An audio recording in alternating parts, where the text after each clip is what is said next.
It will undoubtedly, in this case, be a better place to live than on the streets. Madison City Council has approved a request to change an East Side property's zoning. The tiny home village proposed by Occupy Madison aligns with our values of compassion, inclusivity, and community support. 205 South Stoughton Road, deemed industrial limited, has been changed. It is now the Tiny House Village zoning district. And we're just like, wait a minute, this is not part of the housing market because this is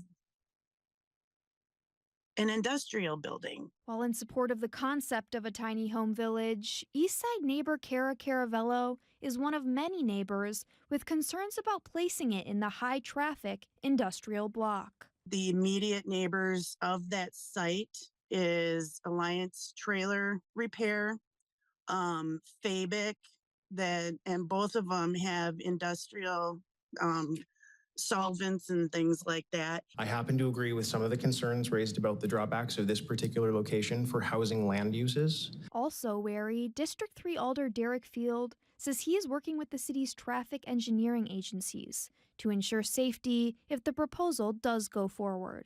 A proposal which other neighbors are in full support of. I'm kind of in favor of housing in general. We're several thousand units short of kind of where we should be to have a healthy market, and it's impacting prices for renters, it's impacting prices for buyers. I certainly don't think that a tiny home village is a good fit for everybody. However, I think adding more housing options that are attainable for this population is a good thing for my district. In Madison, Shayna Najawan, WMTV 15 News.